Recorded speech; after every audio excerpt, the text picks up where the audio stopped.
ከባድ ነች በጣም ማርያም። ቃል እባላለሁ። ተወልጄ ያደግኩት አንዲት አነስ ያለች የክፍለ ሀገር ቀበሌ ውስጥ ነው። ቤተሰቦቼ በጣም ወግ አጥባቂ የሚባሉ አይነት ስለነበሩ ከትምህርት ቤት ውጪ የትም እንደሄደ የሚፈቅዱልኝ አልነበሩም። ሌላው ቀርቶ ወፍጮ ቤት እንኳን ሲልኩኝ የአጎቴ ልጅ እንዲከተለኝ ያደርጉ ነበር። ጓደኞቼ በዓላትን ለማክበር ብር አዋጥተው ሲሰበሰቡና ፎቶ ሲነሱ እንኳን ፎቶ ውስጥ የማልኖረው እኔ ነኝ። ምክንያቱም አባቴ መዝናናት ከፈለግሽ ከወንድሞችና ከአጎትሽ ልጆች ጋር ትወጫለሽ፣ ዘመኑ ከፍቷል፣ የኔ ልጅ የሚታመን ጓደኛም ጠፍቷል፣ ምን ነው እልፍነሽ ራሱ ያበደችው ጓደኛዋ መድኃኒት አጠጣት አይደል እንዴ ይለኛል። ውይ ከሚሰሙት ነው ግን የፈሩላት መሰለኝ። እልፍነሽ ከእኛ ሰፈር የማትጠፋ የአእምሮ ታማሚ ስትሆን በውበትና በትምህርት ውጤቷ የምትቀናባት አንድ ጓደኛዋ መድኃኒት አጠጥታ እንዳሳበደቻት ነው ድሮ ጀምሮ የሚነገረን።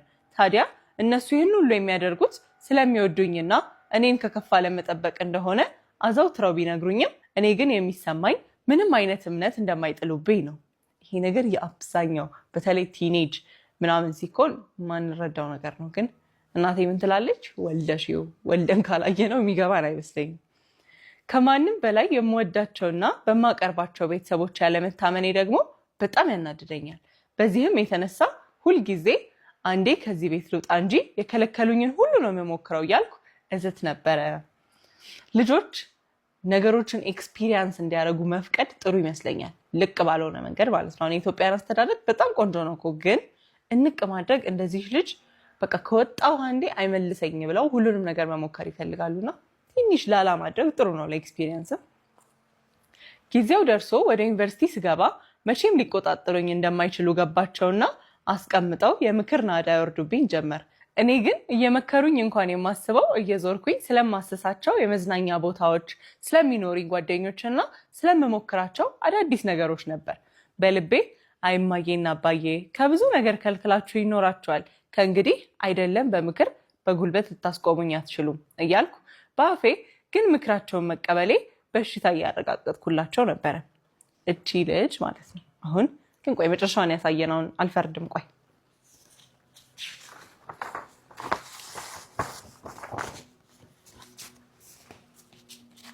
ግቢ ግቡ በተባልንበት ቀን ጓዜን ጠቅልዬ ወደ አዲስ አበባ ሄድኩኝ። የአዲስ አበባ ስፋት ታስሬ ከነበረበት ቤት አንጻር ገመዷ እንደተፈታላት ጥጃን ያስፈነጠዘኝ።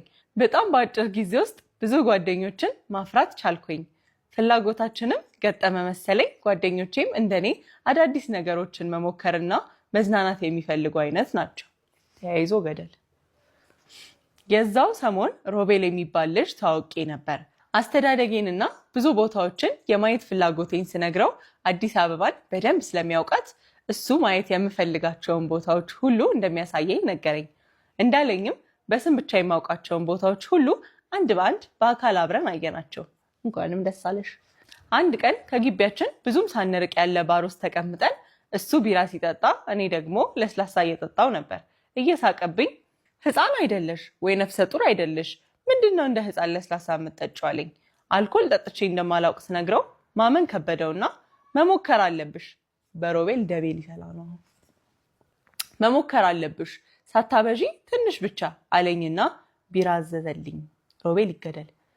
እንደምንም በትግል አንድ ብርጭቆ ከጨረስኩ በኋላ በቃኝ ስለው እየሳቀብኝ እሺ በቃ ነገ ደግሞ ወይን አስሞክርሻለሁ አለኝ።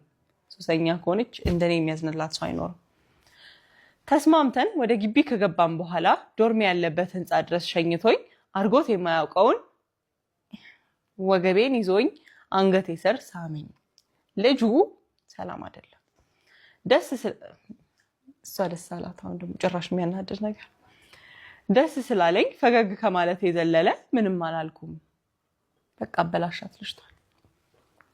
ምክንያቱም ሮቤል ግቢ ውስጥ በጣም ብዙ ሲኒየር ሴቶች የሚመኙት ወንድ እንደሆነ አውቃለሁኝ።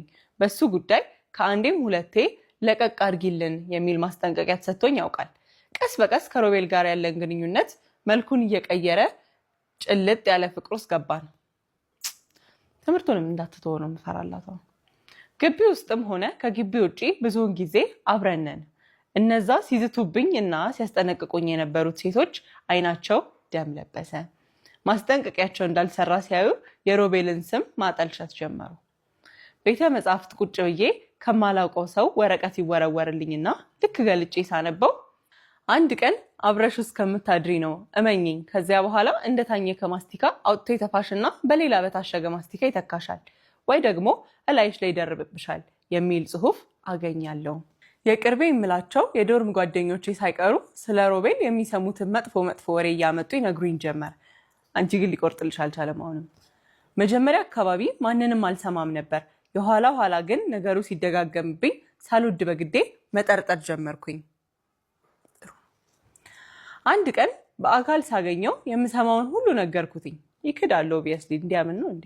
ከዚህ ቀደም ሜላት የምትባል ፍቅረኛ እንደነበረችውና በራሷ ጥፋት ሲለያዩ መጥፎ ወሬ እንዳስወራችበት ለእኔም ገና እንደጀመርን ሰሞን ሊነግረኝ እንደነበርና ተራ ወሬ ስለሆነ አይጠቅማትም ብሎ አስቦ እንደተወው ነገረኝ። ቦይስ ፖለቲካ። ሜላት ስለምትባለዋ ልጅ ከዚህ ቀደምም ሰምቼ ስለነበር አመንኩትኝ። ይህ በእንዲህ እንዳለ አንድ ቀን ከሮቤል ጋር ለመዝናናት በወጣንበት ሳናስበው መሸብንና